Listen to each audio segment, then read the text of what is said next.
மாணவர்கள் எவரும் போதைக்கு அடிமையாகாதீர்கள். அடிமையானவர்கள் மீண்டதாக சரித்திரமில்லை. எனவே உங்களையும் சமூகத்தையும் பாதுகாத்துக் கொள்ளுங்கள். உங்கள் நலன் கருதி கல்வி டிவி. வணக்கம் பிள்ளையா. நாங்க கடந்த வகுப்பு முகாமைத்துவம் படிக்க தொடங்கி 12.2 தேர்ச்சியில இருக்கிற வகிபாகங்கள் பார்த்தனாங்க. இப்ப அடுத்ததா மிச்ச முதன்மை வகிபாகங்களும் அதுக்குரிய துணை வகிபாகங்களும் அதுக்குரிய கருமங்களையும் தொடர்ந்து பார்க்க போறோம். ஸோ உங்களுக்கு அக்டோபர் மாதம் எக்ஸாம் நடக்கும் பிள்ளையா. அதுக்கிடையில நீங்க நிறைய விடயங்களை வடிவா படிச்சு நல்ல வடிவா பாஸ் பேப்பர் எல்லாம் செஞ்சு நிறைய பேப்பர் எல்லாம் செஞ்சு எக்ஸாமுக்கு ரெடியாக இருங்கோ. சரிதானே? ஓகே. ஸோ போட்டை பாருங்க பிள்ளைகள். ரெண்டாவது பிரதான பார்த்தீங்கன்னா தகவல் வகிபாகம். ஸோ தகவல் வகிபாகத்துல முக்கியமாக இருக்கிறது என்னென்னு பார்த்தீங்கன்னா, ஒன்று கண்காணிப்பாளர், மற்றது தகவல்களை வழங்குபவர், ஊடக பேச்சாளர் என்று 3 துணை வகிபாகம் இருக்குது. அப்ப முதல் வகிபாகத்துல ஆளடை வகிபாகத்துல 3, தகவல் வகிபாகத்துல 3, அடுத்த மற்ற வகிபாகம் என்ன, தீர்மானம் எடுத்தல் வகிபாகத்துல 4, மொத்தம் 10 துணை வகிபாகங்கள் இருக்குது. ரைட். ஸோ அந்த வகையில பாத்தீங்கன்னா இப்ப தகவல் வகிபாகத்துல முதலாவது வந்து கண்காணிப்பாளர். இப்போ ஒரு ஆட்கள் ஒரு இன்ஃபர்மேஷனை கொடுக்கறதுக்கு எப்படியெல்லாம் செயற்படுவினமோ அதுதான் தகவல் வகிபாகம். இப்போ உங்களோட ஊர்கிளவியல் மாதிரி என்ன கண்காணிக்கிறது, எல்லாத்தையும் பக்கத்து வீட்டு என்ன நடக்குது, முன் வீட்டு என்ன நடக்குதுன்னு எல்லாம் எட்டி பார்த்து எல்லாத்தையும் ஒரு தகவல்களை திரட்டி ஆக்களுக்கு கொடுக்கறது தான் இருக்குதானே, அதுதான் கண்காணிப்பாளர். அப்ப நாங்கள் இங்கே அதை டிப்ளோமேட்டிக்கா சொல்ல போயிருக்க சூழலையும் அமைப்பையும் மிகச்சிறந்த முறையில் விளங்கிக் கொள்வதற்கு உதவியாக அமைகின்ற பல்வேறு அகப்புற ரீதியான தகவல்களை தேடலும் அவற்றை பெற்றுக்கொள்ளலாம். பக்கத்து வீட்டு ஒரு சின்ன ஒரு சத்தம் கேட்குது என்றால் எந்த இடத்துல போய் நின்று கேட்டால் அது பெரிய அளவில் கேட்குமோ அந்த இடத்துல போய் நின்று கேட்டு அதுதான் தேடல். அவற்றை பெற்றுக்கொண்டு மென்டாக்களுக்கு என்ன செய்கிறது, சொல்லுறது. இதுதான் நீங்க நடக்குது. அப்ப இதுதான் ஒரு தகவல் வகிபாகத்தை தான் அவை செய்து கொள்ளின பிள்ளைகள் கண்காணிப்பாளர் என்ற ரீதியில. அடுத்தது பாருங்க, தகவல்களை வழங்குபவர்கள். என்ன, உள்ளக மற்றும் வெளியக ரீதியாக பெற்றுக்கொள்ளும் தகவல்களில் இருந்து சரியான தீர்மானங்களை எடுப்பதற்காக அமைப்பின் அங்கத்தவரிடையே அவற்றை என்ன செய்கிறது, பகிர்ந்தளிக்கிறது. இப்ப இப்படி நடந்திருக்குது, இவ்வளவு தகவல்கள் இப்படி எல்லாம் இருக்குதுன்னு என்ன செய்யறது, அங்கத்தவருடைய அதை என்ன செய்யறது, பகிர்ந்தளிச்சு கொள்றது. அப்ப இதைத்தான் என்னன்னு சொல்றது, தகவல்களை வழங்குபவர். அப்ப உள்ளக மற்றும் வெளியக ரீதியாக பெற்றுக்கொள்ளும் தகவல்களில் இருந்து சரியான தீர்மானங்களை எடுப்பதற்காக அமைப்பின் அங்கத்தவரிடையே அவற்றை என்ன செய்கிறது, பகிர்ந்து கொள்றது. அமைப்புல இருக்கிறார்களுக்கிடையே என்ன செய்கிறது, பகிர்ந்து கொள்றது. அப்ப அது வந்து என்னவாக இருக்கும், தகவல்களை வழங்குபவர் என்ற கேட்டகரிக்கு இருக்கும். ரைட். ஓகே. அடுத்தது பாத்தீங்கன்னா பிள்ளைகள் ஊடக பேச்சாளர். ஊடக பேச்சாளர் என்னென்றால் அமைப்பினை பிரதிநிதித்துவப்படுத்தி வெளியக பிரிவினர்களுக்கு என்னத்தை வழங்குறது, தகவல்களை வழங்குறது. இப்ப உதாரணத்துக்கு பாத்தீங்கன்னா ஒவ்வொரு விதமான அரசியல் கட்சிகளும் சரியான ஒவ்வொரு ஊடக பேச்சாளரை வச்சிருப்பினோம். ஒவ்வொரு என்னன்னு சொல்றது, ஒவ்வொரு ஊடக பேச்சாளர் அவன் கட்சிக்கு இருக்கும். அவைதான் வந்து அந்த கட்சி சம்பந்தமான தகவல்களை வழங்குறதாக இருக்கும்.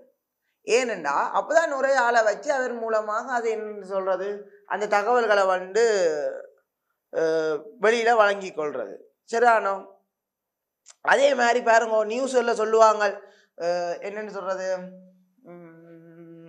போலீஸ் ஊடக பேச்சாளர் இப்ப சொல்லிக் கொள்ளினோம். அப்ப அவையெல்லாம் வந்து அது சம்பந்தமான தகவல்களை வந்து என்ன செய்யறது, வழங்கி கொள்றது. அப்ப அமைப்பினை பிரதிநிதித்துவப்படுத்தி வெளியக பிரிவினர்களுக்கு என்ன செய்யறது, தகவல்களை வழங்குறதை தான் நாங்க என்னன்னு சொல்றது, ஊடக பேச்சாளர் என்று சொல்லிக் கொள்றது. அப்ப அதையும் வந்து என்ன செய்வினம், இந்த முகாமைத்துவத்தின் கேட்டகரிக்கு தான் உள்ளடக்கி வினம். சரி, ஆனா அதைத்தான் நாங்க என்னன்னு சொல்றது, அதையும் என்னத்துக்கெல்லாம் உள்ளடக்கி கொள்றது, முகாமைத்துவ கேட்டகரிக்க தகவல் வகிபாகத்துக்கு வரப்போம். அப்ப தகவல் வகிபாகத்துல எத்தனை இருக்குது, 3 துணை வகிபாகங்கள் இருக்குது. ஒன்று கண்காணிப்பாளர், அடுத்தது தகவல்களை வழங்குபவர், அடுத்தது ஊடக பேச்சாளர். அப்ப கண்காணிப்பாளர் என்ன, சூழலையும் அமைப்பையும் மிகச்சிறந்த முறையில் என்ன செய்கிறது, விளங்கிக் கொள்வதற்கு உதவியாக அமைகின்ற பல்வேறு அகப்புற ரீதியான தகவல்களை தேடலும் அவற்றை பெற்றுக்கொள்ளலும். அவ கண்காணிச்சு ஒப்சர்வ் பண்ணி எடுத்துக்கொள்றது, நோட்டம் விடுறதுன்னு சொல்லுவாங்களே அதுதான்.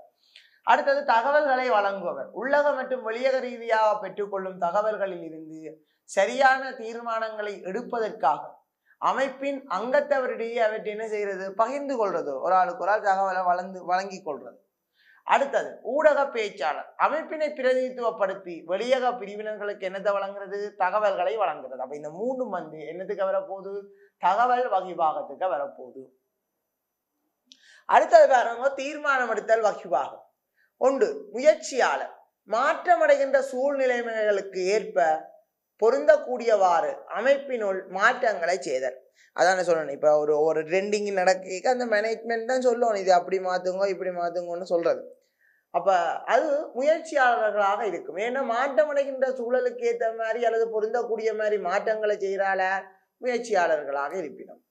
அடுத்தது தடைகளை கையாள்பவர். என்ன, எதிர்பாராத நிலைமைகளுக்கு முகம் கொடுப்பதற்கு நடவடிக்கைகளை என்ன செய்யறது, எடுக்கிறது. இப்ப ஏதாவது ஒரு பிரச்சனை, பேரியர்ஸ், தடைகள் என்ன பிள்ளைகள், பேரியர்ஸ். என்ன, ஏதாவது ஒரு பிரச்சனை வந்தாலோ அல்லது ஏதாவது ஒரு இடத்துல ஒரு ஸ்தம்பிக்கிற வேண்டிய நிலைமைகள் வரைக்க அதுக்கு எப்படி எல்லாம் தீர்மானம் எடுக்கணும், எப்படி எல்லாம் முகம் கொடுத்து அதையெல்லாம் ஹேண்டில் பண்ணணும்ன்றது ஒரு முகாமையாளற்ற வகிபாகத்துக்கு தான் வரும். அடுத்தது வளங்களை ஒதுக்கீடு செய்வேன். நான் சொன்ன மாதிரி உங்களோட அம்மா அப்பா தான் உங்களுக்கு கொண்டு வந்த ஒரு பொருளை என்ன செய்வினோம், பிரிச்சு தருவினம் தானே. அப்ப அதைத்தான் சொல்றது என்னென்று, வளங்களை ஒதுக்கீடு செய்பவர். அமைப்பின் பல்வேறு பிரிவினர்களுடைய வளங்களை என்ன செய்கிறது, பகிர்பவரை தான் நாங்க என்னன்னு சொல்றது, வளங்களை ஒதுக்கீடு செய்பவர் என்று சொல்லிக்கொள்றோம். அடுத்தது நடுநிலையாளர். உள்ளக மற்றும் வெளியக பிரச்சனைகளின் போது நடுவர் ஒருவராக என்ன செய்கிறது, கருமமாற்றுறது. அப்ப முக்கியமான கலந்துரையாடல்களின் போது அமைப்பினை பிரதிநிதித்துவப்படுத்த. அப்ப இந்த முகாமைத்துவத்துல இப்ப முகாமையாளர் பிள்ளையால் வெளியிடத்தை பொறுத்தவரை இப்ப ஒரு முகாமைத்துவத்தின் ஒரு நிறுவனத்தின் ஜெனரல் மேனேஜர் அவர் தான் அந்த அமைப்பு என்ற கேட்டகரிக்க வரும். இப்போ ஒரு நிறுவனம் இவர் தான் அதன் ஜெனரல் மேனேஜர், அப்ப அவர் தான் இது என்ற ஒரு கேட்டகரிக்க வரப்போகுது. அப்ப அவர் தான் அதை பிரதிநிதித்துவப்படுத்தி கொள்வார். அப்ப அதே மாதிரி தான் நடுநிலையாளர் ஏதாவது ஒரு பிரச்சனைகள் வரைக்கும் யாருக்குமே பக்கச்சார்பு இல்லாம ஒரு நடுநிலையாக நின்று அதுல இருந்து தீர்மானங்கள் எடுக்கிறது, அதுக்குரிய கர்ம மாற்றதை நடுநிலையாளர் என்று சொல்லிக்கொள்றது. அப்ப பிள்ளையார் மொத்தமா எத்தனை வகிபாகங்கள் பார்த்துட்டோம். முக்கியமா கென்ரி மிஸ்பர்க்கின்ற 3 முகாமைத்துவ வகிபாகங்கள் என்ன, ஒன்று ஆளிடை, தகவல், தீர்மானம் எடுத்தல். அப்ப ஆளிடை வகிபாகத்துல துணை வகிபாகங்கள் 3: நிறுவன பிரதானி, தலைவர், தொடர்பினை பேணுபவர். அதே மாதிரி தகவல் வகிபாகத்துல 3: கண்காணிப்பாளர், தகவல்களை வழங்குபவர், ஊடக பேச்சாளர். அடுத்தது தீர்மானம் எடுத்தல் வகிபாகத்துல 4: முயற்சியாளர், தடைகளை கையாள்பவர், வளங்களை ஒதுக்கீடு செய்பவர், நடுநிலையாளர். சோ இதுதான் பிள்ளைகள் ஒரு 3 வகையான வகிபாகங்களும் அதுல இருக்கிற 10 வகையான துணை வகிபாகங்களும் அதுக்குரிய கருமங்களும். இது உங்களுக்கு 12.2 இருக்குது. அடுத்தது பார்த்துக்கொள்வோம் பிள்ளைகள் 12.3. இந்த 12.3 நாங்க என்னென்னத்தை பற்றி பார்க்க போறோம்னா, முகாமையாளற்ற வகைகள், அவைன்ற செயற்பாடுகள், கருமங்கள், அதுகளை பற்றி தான் நாங்க பார்க்க போறோம். அப்ப அந்த வகையில பாத்தீங்கன்னா அதிகாரத்திற்கு ஏற்ப முகாமையாளர்களை 3 வகைகளின் கீழ் குறிப்பிட்டு காட்டலாம். அப்ப எத்தனை வகையா வகைப்படுத்தலாம் அதிகாரத்தின்படி முகாமையாளர்களை? உயர்மட்ட முகாமையாளர், நடுத்தர மட்ட முகாமையாளர், கீழ்மட்ட முகாமையாளர் என்று எத்தனை வகைப்படுத்தலாம்? 3 வகைப்படுத்தலாம். அப்ப எக்ஸாம்பிள் இப்படி கேள்வி கேட்கணும், எப்படி அதிகாரத்திற்கு ஏற்ப முகாமையாளர்களை 3 வகைகளின் கீழ் காட்டுங்கன்னு சொன்னா தான் நாங்க என்ன செய்யறது, உயர்மட்ட முகாமையாளர், நடுத்தர மட்ட முகாமையாளர், கீழ்மட்ட முகாமையாளர் என்ன செய்யலாம், 3 வகைப்படுத்தலாம். சரி, இப்ப இதுல பார்ப்போம் பிள்ளைகள். இந்த 3 மட்ட முகாமையாளர்களுக்கும் ஒவ்வொன்றையும் விளக்கம் சொல்லி போட்டு அதை நான் உங்களுக்கு ஜெனரலான ஒரு நிறுவனத்தின் உதாரணத்தோட சொல்லித்தரேன். முதல் அதுக்குரிய விளக்கங்கள், அந்த செயற்பாடுகளுக்கா பார்ப்போம். முதலாவது பாருங்க, அமைப்பின் உயர்மட்ட கருமங்களை, உயர்மட்ட முகாமையாளரை பற்றி பார்ப்போம். அமைப்பின் உயர்மட்ட கருமங்களை முகாமைத்துவம் செய்யும் முகாமையாளர்கள் ஆவார். முழு அமைப்பினதும் எதிர்கால பாதையினை இவர் தீர்மானிப்பதுடன் முழு நிறுவனத்திற்கும் பொறுப்பு கூற வேண்டியவர் ஆவார். அப்ப இவர் தான் பிள்ளைகள் அங்கே இருக்கிறதுலே மிகப்பெரிய ஆள். அப்ப இவர் வந்து இப்ப இப்ப ஒரு நிறுவனத்தின் சின்ன சின்ன விஷயங்களை தாண்டி பெரிய ஒரு விடயங்களை மேற்கொள்ளைக்கோ பெரிய ஒரு செயற்பாடை செய்யக்கோ இவர்கிட்ட தான் வந்து அதை அப்ரூவல் எடுத்துக்கொள்ளுவினோம். அப்ப இந்த உயர்மட்ட கருமங்களை முகாமைத்துவம் செய்கிறது இவராக தான் இருப்பார். அதால நான் உயர்மட்ட முகாமையாளர். அதோட இப்ப ஃபியூச்சர்ல எப்படி எல்லாம் நிறுவனம் போகணும் என்று அதுக்குரிய பாதையை தீர்மானிக்கிறதோட ஏதாவது நிறுவனத்துல எங்க எவ்வளத்துல என்ன பிரச்சனை வந்தாலும் அந்த மேனேஜிங் டைரக்டருக்கோ அல்லது டைரக்டர் போர்டுக்கோ அல்லது அரசாங்கத்துக்கோ என்னத்துக்காக இருந்தாலும் பொறுப்பு கூற வேண்டியால் இவராக தான் இருப்பார். அப்ப அவருக்கு தான் சம்பளமும் கூட, அவருக்கு தான் ப்ரெஷரும் கூடினா அவர்கிட்ட வேலையெல்லாம் ஒவ்வொருத்தர்கிட்ட பகிர்ந்து கொடுத்தாலும் அது எல்லாம் சரியாத்தான் நடக்குதோன்னு பார்க்குறது தான் இவர்கிட்ட வேலை. அதனால இவருக்கு பொறுப்பு கூற வேண்டிய தேவை நிறைய இருக்குது. அடுத்தது பார்த்தீங்கன்னா பிள்ளையால் உயர்மட்ட முகாமையாளர். சரிண்ணா, இவற்றை கருமங்களை பார்க்க போறோம். அப்ப முதல்ல வந்து என்ன செஞ்சாங்க, உயர்மட்ட முகாமையாளர் என்னன்னு பார்த்தினாங்க. இப்ப உயர்மட்ட முகாமையாளர் என்ன பார்க்க போறோம், கருமங்கள் பார்க்க போறோம். அப்ப அமைப்பின் நோக்கங்களை உருவாக்குறது, உபாய வழிமுறைகளையும் கொள்கைகளையும் தீர்மானித்தல், நிறுவனத்தின் முழுமையான செயல்முறைகளை கண்காணித்தல், இடைநில மட்ட முகாமையாளர்களின் கருமங்களை மேற்பார்வை செய்தல். அப்ப இதெல்லாம் வந்து ஒரு உயர்மட்ட முகாமையாளர் கருமங்களாக இருக்கும். உயர்மட்ட முகாமையாளர் தான் அமைப்பின் நோக்கத்தை உருவாக்குவார். என்னென்ன நோக்கம், என்னென்ன இலக்குகளை நாங்க அடைஞ்சு கொள்ளணும், ரைட். அடுத்தது அப்ப அந்த நோக்கங்கள் இலக்குகளை அடைஞ்சு கொள்றதுக்கு என்னென்ன உபாய வழிமுறைகளை பின்பற்றணும் அல்லது என்னென்ன கொள்கைகளை பின்பற்றணும் என்று தீர்மானிக்கிறது. இப்படித்தான் ஸ்டெப் பை ஸ்டெப்பா நாங்க மூவ் பண்ணணும் என்று சொல்றது. அடுத்தது நிறுவனத்தின் முழுமையான செயல்முறைகளையும் கண்காணிக்கணும். என்ன நடந்தாலும் HR டிபார்ட்மெண்ட்ல என்ன நடந்தாலும் சரி, அக்கௌண்டிங்ல என்ன நடந்தாலும் சரி, மார்க்கெட்டிங்ல என்ன நடந்தாலும் சரி, எல்லா விதமான டிபார்ட்மெண்ட்ல நடக்கிற எல்லாத்தையும் இவர் என்ன செய்யத்தான் வேணும், கண்காணிக்கத்தான் வேணும். அடுத்தது இவர் வந்து நேர ஆற கண்காணிப்பார் என்றால் இடைநிலை மட்ட முகாமையாளர் கருமங்களை தான் இவர் மேற்பார்வை செய்வார். இவர் செய்யறது சரியும். ஏன்னா இடைநிலை மட்ட முகாமையாளர் அடுத்த கட்ட ஆக்களை கவனிப்பார். சரிதானே? அப்ப இது இவற்றை கருமங்களாக இருக்குது. என்னென்ன, அமைப்பொன்றின் நோக்கங்களை உருவாக்குதல், அடுத்தது உபாய வழிமுறைகளையும் கொள்கைகளையும் தீர்மானித்தல், அடுத்தது நிறுவனத்தின் முழுமையான செயல்முறைகளை கண்காணித்தல், அடுத்தது இடைநிலை மட்ட முகாமையாளர்களின் கருமங்களை என்ன செய்யறது, மேற்பார்வை செய்தல். அப்ப இதெல்லாம் உயர்மட்ட முகாமையாளர் என்னவாக இருக்குது, கருமங்களாக இருக்குது. அடுத்தது பார்த்து கொண்டீர்கள் என்றால் நடுத்தர மட்ட முகாமையாளர்கள் அமைப்பின் பிரதான பிரிவுகளில் அல்லது திணைக்களங்களில் முதல்வர்களாக செயற்படுகின்றவர்கள் நடுத்தர மட்ட முகாமையாளர்கள். அப்ப நான் சொன்னேன், இப்போ ஒரு டிபார்ட்மெண்ட்டுக்கு தானே பிள்ளைகள், மார்க்கெட்டிங், HRM, அக்கௌண்டன்சி என்ற டிபார்ட்மெண்ட். இதை தவிர வேறு பெருசா டிபார்ட்மெண்ட் இல்லை ஒரு நிறுவனத்தில், இவ்வளோ தான் இருக்கும். அது தானே ஆப்ரேஷனலைசேஷனுக்குரிய டிபார்ட்மெண்ட். சில நேரங்களில் இப்போ ஐடி சம்பந்தமான ஐடி பிரிவு இருக்கும், அப்படி சொல்லலாம். அப்படிப்பட்ட பிரிவுகள் ஒவ்வொன்றையும் மேனேஜராக இருப்பினோம்.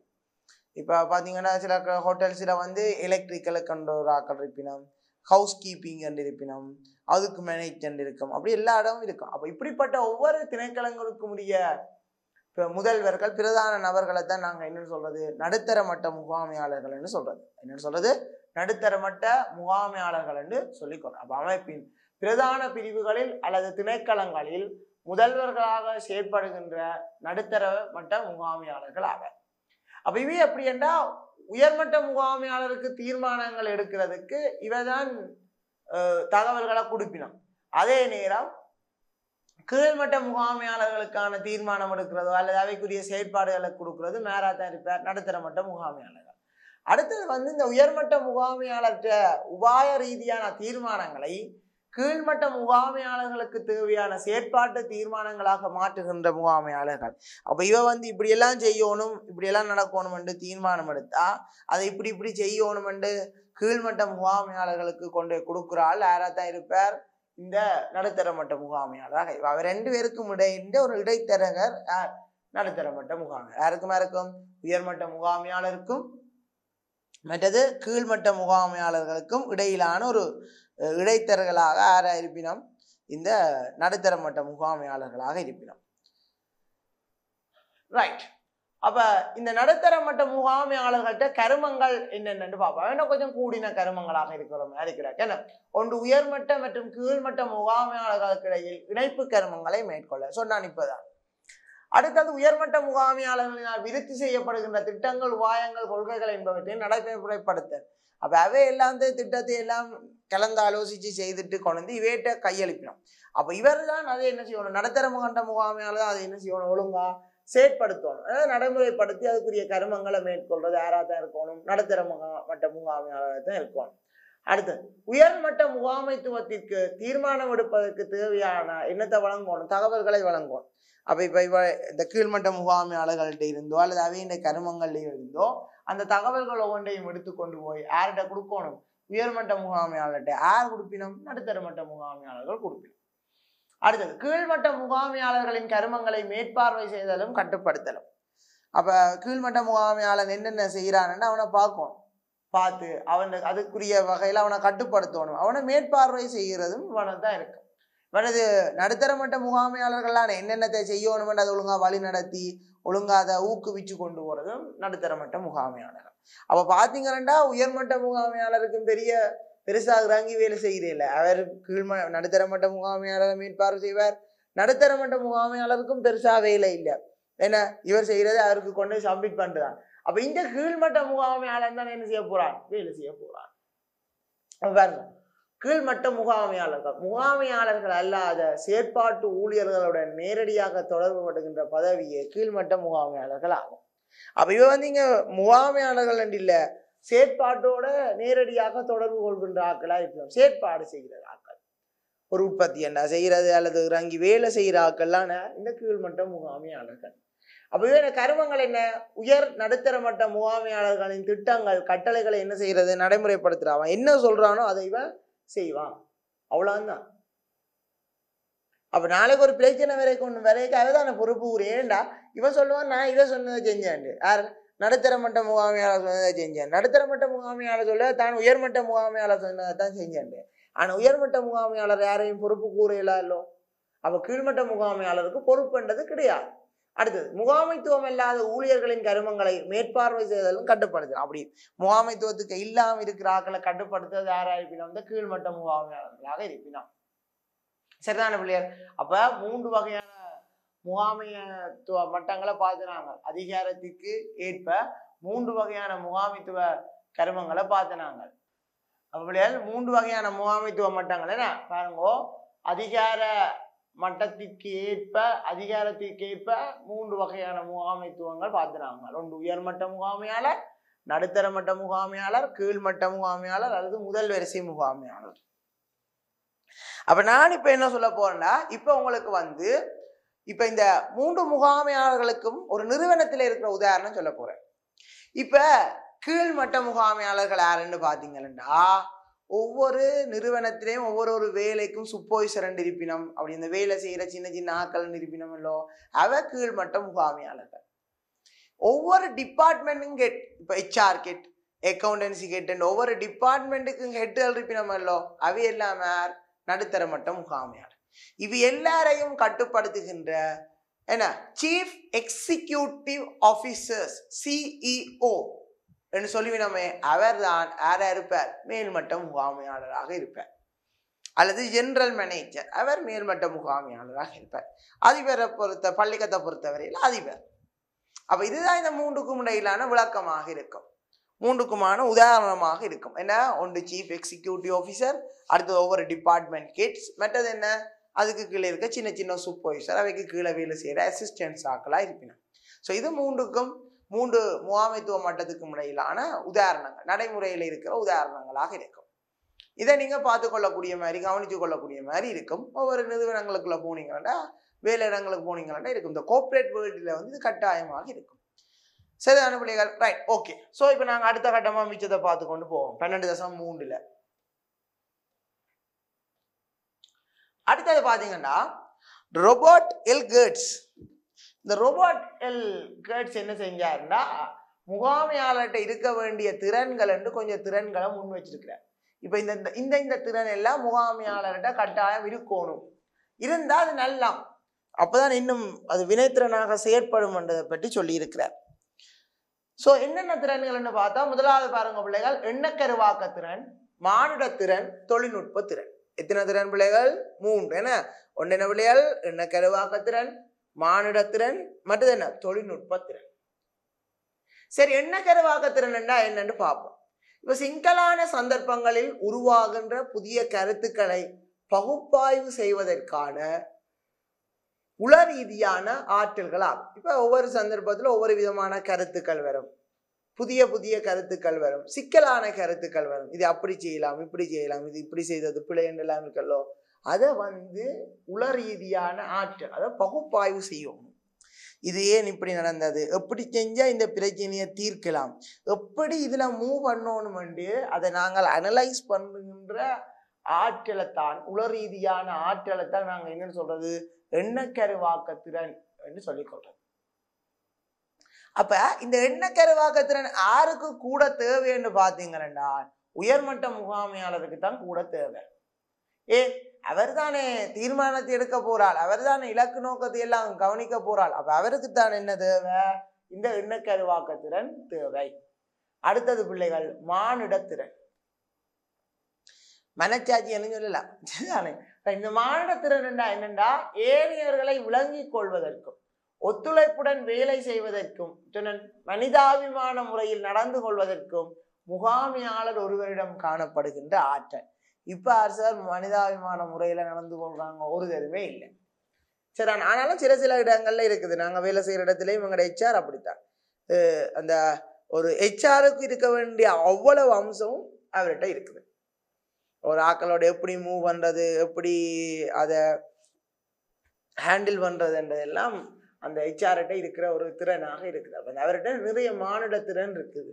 ஸோ ஏனையவர்களை விளங்கிக் கொள்வதற்கும் ஒத்துழைப்புடன் வேலை செய்வதற்கும் மனிதாபிமான முறையில் நடந்து கொள்வதற்கும் முகாமையாளர்களிடம் காணப்படுகின்ற ஆற்றல் ஆகும். சகல மட்டத்தில் உள்ள முகாமையாளர்களுக்கும் தனிநபர்களுடனும் குழுக்களுடன் இணைந்து கர்மமாற்ற வேண்டி ஏற்படுவதனால் மானிடத்திறன் ஒரே அளவில் முக்கியமானதாகும். அப்ப மானிடத்திறன் எல்லாருக்குமே இருக்கணும், எல்லாருமே மனிதர்களோட தொடர்புடைய ஆட்களாக இருப்பினும்.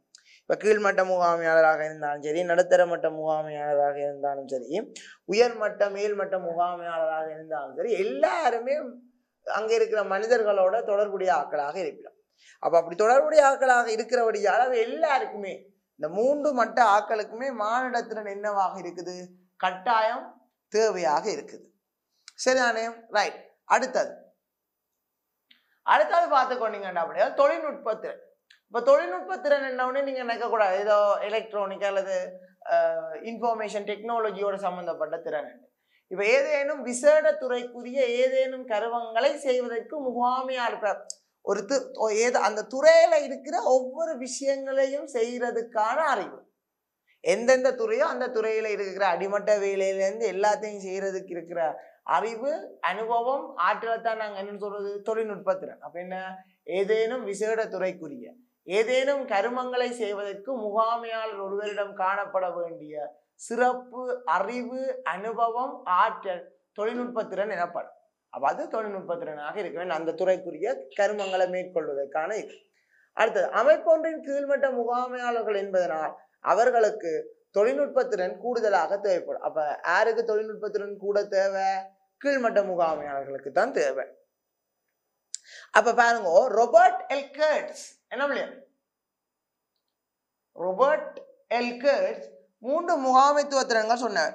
ஒன்று எண்ணக்கருவாக்கத்திறன், மானிடத்திறன், மற்றது என்ன, தொழில்நுட்பத்திறன். அப்ப இந்த எண்ணக்கருவாக்கத்திறன் யாருக்கு கூட தேவை, உயர்மட்ட முகாமையாளருக்கு தேவை. மானிடத்திறன் யாருக்கு தேவை, எல்லாருக்குமே தேவை. தொழில்நுட்பத்திறன் யாருக்கு தேவை, கீழ்மட்ட முகாமையாளருக்கு தேவை. அப்ப இந்த 3 முக்கியமான திறன்களாக இருக்குது. அப்ப இது ஒவ்வொன்றும் ஒவ்வொருத்தருக்கும் தேவையாக இருக்குது. சரிதான பிள்ளைகள்? ரைட். அப்ப அந்த வகையில நீங்க பார்த்து கொண்டீங்க என்றால் இந்த 3 திறனும் என்னென்றும் அவை ஒவ்வொன்றும் யாருக்கு தேவை என்னதை பற்றி நாங்க என்ன செஞ்சாங்க இப்ப பார்த்து கொண்டாங்க. அப்ப இந்த 12.3 என்ற தேர்ச்சி மட்டத்துல பாருங்க பிள்ளைகள், என்னென்ன விடயங்கள் இருக்குது, என்னென்ன விடயங்கள் பார்த்திருக்கிறோம். ஏன்னா ஒன்று முகாமையாளற்ற 3 வகைகள், அவைய கருமங்கள், அடுத்தது ஒவ்வொரு முகாமையாளருக்கு இருக்க வேண்டிய திறன்கள், அது இந்த விளக்கம், அது யாருக்கு எவ்வளவு இருக்கணும் என்றதை பற்றி 12.3 நாங்க பார்த்திருக்கிறோம். இப்ப நாங்க பார்க்க போறது பாருங்க பிள்ளைகள் 12.4 முகாமைத்துவ செயல்முறையின் அடிப்படை முகாமைத்துவ கருமங்கள். சரிதானே? ரைட். என்னென்ன ஒரு முகாமைத்துவ செயல்முறையில என்னென்ன முகாமைத்துவ கருமங்கள் இருக்குது என்றதைத்தான் இதுல நாங்க பார்க்க போறோம். அப்ப இதை பற்றி நான் உங்களுக்கு ஆரம்பத்தில சொல்லி போடுறேன். முகாமைத்துவ செயல்முறையில என்னென்ன முகாமைத்துவ கருமங்கள் இருக்குன்றத நான் உங்களுக்கு ஆரம்பத்தில் என்ன செஞ்சிட்டேன் சொல்லிட்டேன். என்னென்ன சொல்லுங்க? திட்டமிடல், ஒழுங்கமைத்தல், நெறிப்படுத்தல், கட்டுப்படுத்தல் என்று எத்தனை வகையானது இருக்குது? 4 வகையான முகாமைத்துவ செயல்முறைகள் இருக்கு. அப்ப இந்த 4 வகையான முகாமைத்துவ செயல்முறைகளின்றையும் விளக்கங்கள் அதை பற்றி தான் நாங்க என்ன செய்ய போறோம் இப்ப பார்க்க போறோம். அந்த வகையில பாத்தீங்கன்னா பிள்ளைகள் முதலாவது செயல்முறை என்ன? திட்டமிடல். அப்ப திட்டமிடல் எதையும் பிளான் பண்ணி பண்ணணும்னு சொல்லுவாங்களே அதுதான் இந்த திட்டமிடல். அப்ப இப்ப திட்டமிடல் என்றா என்ன என்றதை பற்றி நாங்க பார்க்கணும். என்ன திட்டமிடல் என்றா என்ன? ரைட். அப்ப பாருங்க, ஏதாவது நிறுவனம் ஒன்றினால் அடைந்து கொள்வதற்கு எதிர்பார்க்கின்ற இலக்குகள், நோக்கங்கள் உருவாக்கி கொண்டு இலக்குகள் மற்றும் நோக்கங்களை நிறைவேற்றிக் கொள்வதற்காக உரிய உபாய வழிமுறைகளை உருவாக்கி கொள்கின்ற செயல்முறை திட்டமிடல் ஆகும். அப்ப என்ன?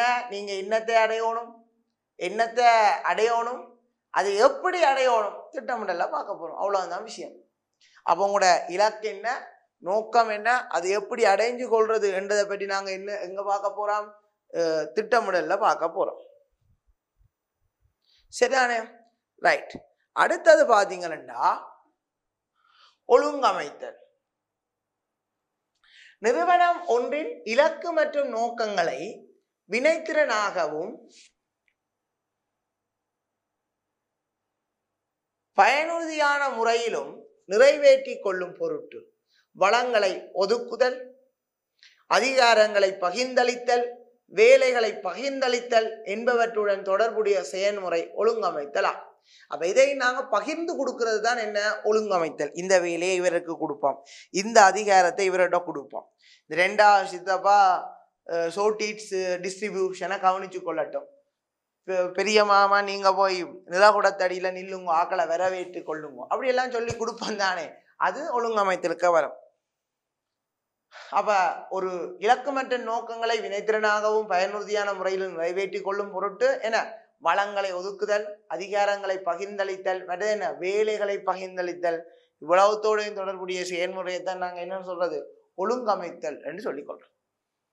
அடுத்தது பாருங்க பிள்ளைகள், நெறிப்படுத்தல். என்ன?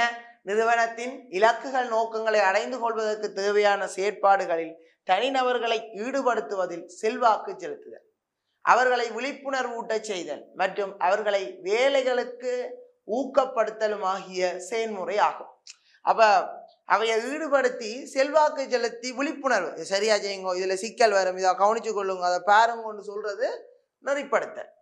அடுத்தது அவையை ஊக்கப்படுத்துறேன், நல்லா தான் செய்றீங்க, very good very good very good, இன்னும் நல்லா செய்யுங்க, இது அப்படி செஞ்சா இன்னும் சிறப்பா இருக்கும்னு சொல்றது எல்லாம் என்னதுக்கு வரும்? நெறிப்படுத்தலுக்கு வரும். ஸோ இது நெறிப்படுத்தலுக்குள்ள கருமம். என்ன பிள்ளையால்? நிறுவனத்தின் இலக்கு நோக்கங்களை அடைந்து கொள்வதற்கு தேவையான செயற்பாடுகளில் தனிநபர்களை ஈடுபடுத்துவதில் செல்வாக்கு செலுத்துதல், அவர்களை விழிப்புணர்வூட்ட செய்தல் மற்றும் அவர்களை வேலைகளுக்கு ஊக்கப்படுத்தலும் ஆகிய செயல்முறையே ஆகும். சரிதானே? ரைட். அடுத்தது கட்டுப்படுத்தல். நிறுவனங்களின் இலக்குகள், நோக்கங்கள் நிறைவேற்றப்படும் வகையில் திட்டங்கள் சரியாக நடைமுறைப்படுத்தப்படுகின்றனவா என்பதனை பரிசோதனை செய்வதும், மாற்றங்கள் இருப்பின் அவற்றை இனங்கண்டு சீராக்குவதற்குரிய படிமுறைகளை எடுத்தலும் ஆகும். அப்ப நான் உங்களுக்கு சொன்னான், இவங்களை கொண்டு அடைஞ்சு கொள்ளணும்ன்றது இருக்கு, அத சரியாத்தான் அடைஞ்சு கொள்றோமோ என்று பரிசோதனை செய்யறது, மாற்றம் இருந்தால் சீராக்கணும். இப்ப சிம்பிள் பிள்ளைகள், இந்த கட்டுப்படுத்தல்ன்றது சிம்பிள். இப்ப நீங்க ஒரு கறி சமைக்கிறீங்க, ஒரு கறி காய்ச்சுறீங்க, ஒரு கறி காய்ச்சியக்க இவ்வளவு உப்பு இருக்கணும், இப்படி டேஸ்ட் இருக்கணும்ன்றது எங்கடைய உப்பை பற்றியோ இல்லை தூளை பற்றியோ மட்டும் காய்ப்பேன், தூள் உப்பை பற்றி காய்ப்பேன். அப்ப கறி காய்ச்சி கொண்டு இருக்கே, கறி காய்ச்சி முதலே எடுத்து வைக்கிறோம், இவ்வளவு தூள் போடணும்னு யோசிச்சு வச்சு அதை சொல்லி வைக்கலாம். அப்போ கறி காய்ச்சி கொண்டு கேட்க எடுத்து டெஸ்ட் பண்ணி பார்க்குறோம், தூள் காணாது. அப்போ இன்னும் கொஞ்சம் தூளாக போடுறோம். அல்லது உப்பு காணாது, இன்னொரு கொஞ்சத்தை போடுறோம். இது ஒரு கட்டுப்படுத்தல் தானே. நாங்கள் எதிர்பார்த்த மட்டத்துக்கு வரும் வரையும் அதை சீராக்குறோம். இன்னும் தூள் காணாது, திரும்ப போட்டு தண்டுறோம். தூள் கூடிட்டு டக்குன்னு பாலை கொஞ்சம் போட்டு சமாளித்து விடுறது. இதுதான் நார்மல். இது சாதாரணமாக ஒரு கறி காய்ச்சிக்கு நடக்கிற விஷயம், ஒரு உழைப்பு கறி காய்ச்சிக்கு நடக்கிற விஷயம். ஸோ அதுதான் என்னன்னு சொல்றது, கட்டுப்படுத்தல். அப்போ என்னண்டு, இலக்கு நோக்கங்கள் நிறைவேற்றுவதற்கு சரியாக நடைமுறைப்படுத்தப்படுகின்றனவா என்பதை என்ன செய்கிறது, கவனிக்கிறதும். அப்படி இல்லாட்டில் அதை சீராக்கம் செய்யறதுன்னு தான் என்னதுக்கு வரப்போகுது, கட்டுப்படுத்தலுக்கு வரப்போகுது. அடுத்தது தேர்ச்சி 12.5 பார்க்க போறோம். அப்ப பிள்ளைகள் முதலாவது பாருங்க, நாங்க என்னத்தை பற்றி பார்த்துனாங்க. இப்ப 12.4 முகாமைத்துவ செயல்முறையின் அடிப்படை முகாமைத்துவ கருமங்களை பற்றி பார்த்துனாங்க. என்ன, திட்டமிடல், ஒழுங்கமைத்தல், நெறிப்படுத்தல், கட்டுப்படுத்தல். சரியான, இதுதான் முகாமைத்துவ செயல்முறை என்னவாக இருக்குது, அடிப்படை முகாமைத்துவ கருமங்களாக இருக்குது. அப்ப அது ஒவ்வொன்றுக்குமான விளக்கங்கள் பார்த்துனாங்க. திட்டமிடல், ஒழுங்கமைத்தல், கட்டுப்படுத்தல், நெறிப்படுத்தல் ஆகியவற்றுக்கான ஒவ்வொன்றுக்குமான என்னத்தை பற்றி பார்த்துனாங்க, விளக்கங்களை பற்றி பார்த்துனாங்க. இதெல்லாம் என்னத்துக்கு வருது, 12.4. அடுத்தது பாருங்க பிள்ளையா, நாங்க 12.5 பார்க்க போறோம். இப்ப 12.5 பார்த்தோம் என்றால் தீர்மானம் எடுத்தல் என்றா என்ன, தீர்மானம் எடுத்தலுக்குரிய படிமுறைகள், இந்த ரெண்டையும் எங்க பார்க்க போறோம், 12.5 பார்க்க போறோம். அதுக்கு அங்கால 12.6, 12.7 அப்படியே நாங்க பார்த்து கொண்டு போறோம். இப்ப நாங்க என்னத்தை பார்க்க போறோம் பிள்ளைகள், தீர்மானம் எடுத்தல் படிமுறைகளும் தீர்மானம் எடுத்தலுக்குரிய செயல்முறைகளை பற்றி நாங்க என்ன செய்ய போறோம், பார்க்க போறோம். Okay, right. முதலாவது பாருங்க பிள்ளைகள், தீர்மானம் எடுத்தல் என்றா என்னன்னு பார்ப்போம். ரைட். அப்ப தீர்மானம் எடுத்தல் என்றா என்னன்னு பார்ப்போம். தீர்மானம் எடுத்தல் என்பது ஏதாவது குறித்த பிரச்சனை ஒன்றை தீர்ப்பதற்கு எடுக்க வேண்டிய மாற்று தீர்வு முறைகளை இனங்கண்டு அவற்றில் பொருத்தமான மாற்று முறையினை தெரிவு செய்யும் செயல்முறை ஆகும். இப்ப பிள்ளைகள் எல்லாருக்கும் ஓஎல் முடிஞ்ச உடனே சரியானோ என்ன ஏஎல்ல படிக்கலாம்ன்றதை பார்க்க நிறைய ஒப்ஜெக்டிவ்ஸ் வரப்போகுது, choices, arts, bio, commerce, maths. அப்ப பாருங்க, நிறைய மாற்று தீர்வுகள்ல நீங்க ஒன்றை தெரிவு செய்யறதுக்கு பேர் தான் என்ன, தீர்மானம் எடுத்தலா இருக்கும். சரிதானே. அப்ப தீர்மானம் எடுத்தல் என்பது ஏதாவது குறித்த பிரச்சனை ஒன்றை தீர்ப்பதற்கு எடுக்க வேண்டிய மாற்று தீர்வு முறைகளை இனங்கண்டு அவற்றில் பொருத்தமான மாற்று முறையினை தெரிவு செய்யும் செயல்முறை ஆகும். சரிதானே, ரைட். இன்னொரு பக்கம் பார்த்தால் உத்தேச நிலைமைக்கும் தற்போதைய நிலைமைக்கும் இடையிலான வேறுபாடுகள் என்ன, பிரச்சனை. அந்த பிரச்சனையை தீர்த்து கொள்றதுக்கான தீர்மானம் எடுக்கிற செயற்பாடு தான் என்ன, பிரச்சனையை தீர்த்து கொள்றதுக்கான ஒரு முறைதான் என்னவாக இருக்குது, தீர்மானம் எடுத்தலாக இருக்குது. அப்ப விளங்கிட்டு தானே பிள்ளையால். அப்ப தீர்மானம் எடுத்தலண்டா என்ன, தீர்மானம் எடுத்தலண்டா என்ன பிள்ளையால், ஒரு பிரச்சனையை தீர்ப்பதற்கான பல்வேறு மாற்று தெரிவுகள்ல இருந்து ஒன்று தெரிவு செய்யறதுக்கு பேர் தீர்மானம் எடுத்தல் ஆகும். Okay, clear, right. அடுத்தது தீர்மானம் எடுத்தல் செயல்முறைக்குரிய படிமுறைகள் என்னென்னு பார்ப்போம். அப்ப இந்த இவ்வளவு படிமுறை இருக்கு பிள்ளைகள். எத்தனை படிமுறை இருக்குது, 8 படிமுறை இருக்குது. இப்போ நீங்க ஒரு பிரச்சனைக்கு ஒரு தீர்வு காண போறீங்கன்னா என்ன படிமுறை என்றதான் சொல்ல போறோம் நாங்க இப்ப. அப்ப முதலாவது என்ன செய்யணும்னா, நீங்க அந்த பிரச்சனையை தெளிவாக என்ன செய்யணும், இனம் காணணும். என்ன பிரச்சனை, நீங்க யாரையும் இது பண்ணாக்க இப்போ உனக்கு என்ன பிரச்சனை என்ற மாதிரி தான். முதலாவது பிரச்சனையை தெளிவாக என்ன செய்யணும், இனங்காணும். ரெண்டாவது அந்த பிரச்சனையை என்ன செய்து கொள்ளணும், பகுப்பாய்வு செய்யணும். மூன்றாவது அந்த பிரச்சனைக்குரிய மாற்று தீர்வுகளை கட்டி எழுப்பணும். என்னென்ன மாற்று தீர்வு இருக்குது என்றதை பார்த்துக்கொள்ளும். அப்ப என்ன பிள்ளையால், தீர்மானம் எடுத்த செய்யும் முதலாவது என்ன செய்யணும், பிரச்சனையை தெளிவாக என்ன செய்யணும், இனங்காணும். ரெண்டாவது என்ன செய்யணும், பிரச்சனை என்ன செய்யணும், பகுப்பாய்வு செய்யணும். மூன்றாவது என்ன செய்யணும், மாற்று தீர்வுகளை கட்டி எழுப்போம். அப்ப இந்த மாற்று தீர்வுகள் வந்த உடனே ஒரு தீர்வை எடுக்கலாமோ, இல்லை. அந்த மாற்று தீர்வுகளை மதிப்பிடணும், அதாவது பகுப்பாய்வு செய்யணும். என்னென்ன பிரச்சனைகள், என்னென்ன மாற்று தீர்வுகள்ல எது பெஸ்ட் என்றதை நாங்கள் மதிப்பிடணும். அதற்கு பிறகுதான் சிறந்த மாற்று தீர்வினை நாங்கள் என்ன செய்யணும், தெரிவு செய்யும். அப்ப தெரிவு செய்ததோட நிக்காது பிள்ளைகள், என்ன செய்யணும், அதை நடைமுறைப்படுத்துறதுக்கான திட்டத்தை உருவாக்கணும். பிறகு அதை நடைமுறைப்படுத்தி அதுக்கு பிறகு அதை மதிப்பீடு செய்யணும். அதை என்ன செய்யணும், பின்னூட்டல் செய்யும். அப்ப பாருங்கோ, ஒரு தீர்மானம் எடுத்தல் செயல்முறைக்குரிய படிமுறைகள் என்று பார்க்க என்னென்ன வருது, ஒன்று பிரச்சனையை தெளிவாக என்ன செய்யணும், இனங்காணும். அப்பதான் நீங்க அதுக்குரிய தீர்மானத்தை எடுப்பீங்க. அப்ப முதலாவது பாருங்க பிள்ளைகள், என்ன பிரச்சனையை தெளிவாக என்ன செய்யறது, இனங்காண. ரெண்டாவது என்ன, பிரச்சனை என்ன செய்யணும், பகுப்பாய்வு செய்யும். அந்த பிரச்சனை என்ன, அதுகளுக்கு எப்படி எல்லாம் நாங்கள் சொல்யூஷன் எடுக்கணும் என்றதுக்காக என்ன செய்யணும், பிரச்சனையை பகுப்பாய்வு செய்யும். அடுத்ததுக்குரிய மாற்று தீர்வுகளை கட்டி எழுப்பணும், மாற்று தீர்வுகளை மதிப்பிடணும், சிறந்த மாற்று தீர்வினை செய்யணும், தெரிவு செய்யும். அப்ப மாற்று தீர்வை தெரிவு செஞ்சா பிறகு அந்த மாற்று தீர்வை வச்ச பிள்ளைகள் ஒரு திட்டத்தை உருவாக்கணும். திட்டத்தை உருவாக்கி அதுக்கு பிறகு அந்த திட்டத்தினை நீங்க என்ன செய்யணும், நடைமுறைப்படுத்தி அந்த திட்டத்தை பற்றி பிறகு மதிப்பீடு செய்யணும். எப்பவுமே ஒரு நிறுவனம் ஒரு திட்டத்தை நடைமுறைப்படுத்திச்சுன்னா அதை மதிப்பிட்டு அதுக்குரிய ஃபீட்பேக் எல்லாம் எடுத்து அதை ஒழுங்கா செயற்படுத்தும். அப்ப இதுதான் ஒரு தீர்மானம் எடுத்த செயல்முறைக்கு என்னவாக இருக்குது, படிமுறைகளாக இருக்கு. அப்ப பிள்ளைகள், இப்ப நாங்க 12.5 என்ன பார்த்தினாங்க, தீர்மானம் எடுத்தலண்டா என்ன, தீர்மானம் எடுத்தலுக்குரிய படிமுறைகள் என்ன என்றதை பற்றி பார்த்தினாங்க. அடுத்தது நாங்க என்ன பார்க்கணும், 12.6 தேர்ச்சி மட்டம் என்ன பார்க்கணும், 12.6 பார்க்க போறோம். அப்ப நாங்க இப்ப பிள்ளைய 12ஆம் பாடம் முகாமைத்துவத்தில் இருக்கிற ஒவ்வொரு தேர்ச்சி மட்டங்களாக என்ன செய்து கொண்டு வரோம், பார்த்து கொண்டு வரோம். ஓகே, அடுத்ததை பார்ப்போம்.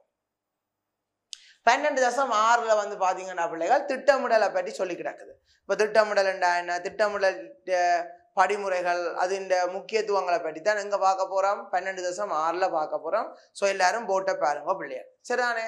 ரைட். திட்டமிடல் என்றதுக்கான வரவிலக்கணம் நாங்க ஏற்கனவே பார்த்துட்டோம். ஏன்னா ஒரு நிறுவனத்தை என்னத்தை அடையணும் என்றதை பற்றியும் அதை எப்படி அடைந்து கொள்ளணும், என்ன அடையணும், எப்படி அடையணும், சிம்பிளான சுலோகம் இதுதான். அதை பற்றி கலந்துரையாடுற விடயங்கள், அதை பற்றி யோசிக்கின்றது தான் திட்டமிடல் என்று சொல்லிக்கொள்றது. இந்த திட்டமிடல் செயல்முறையின் பிரதான செயற்பாடுகள் என்னென்னு பார்த்தோம் என்றால், முதலாவது பிள்ளைகள் இலக்குகளை உருவாக்குதல், இரண்டாவது நோக்கங்களையும் உபாய வழிமுறைகளையும் என்ன செய்யறது, அறிந்து கொள்றது. அப்ப முதலாவது என்ன இலக்குன்னு பார்க்கும், அந்த இலக்கின்ற ஒவ்வொரு ஸ்டெப் தானே பிள்ளைகள் நோக்கம். அப்ப அந்த நோக்கத்தை அறியணும், அதுக்குரிய உபாய வழிமுறைகளையும் அறியணும், என்னென்ன மாதிரி அதை நோக்கத்தை ஃபாலோ பண்ணலாம். மூன்றாவது அந்த சூழலை ஆய்வு செய்யும், வணிக சூழலை ஆய்வு செய்யும். அதுக்கு பிறகு என்ன செய்யணும், வள பகுப்பாய்வு, நிறுவனத்தில் இருக்கிற வளங்களை பற்றி எல்லாம் என்ன செய்யணும், பகுப்பாய்வு செய்யணும். எப்படி வளங்கள் என்னென்ன மாதிரி இருக்குதுன்றதை பகுப்பாய்வு செய்யணும்.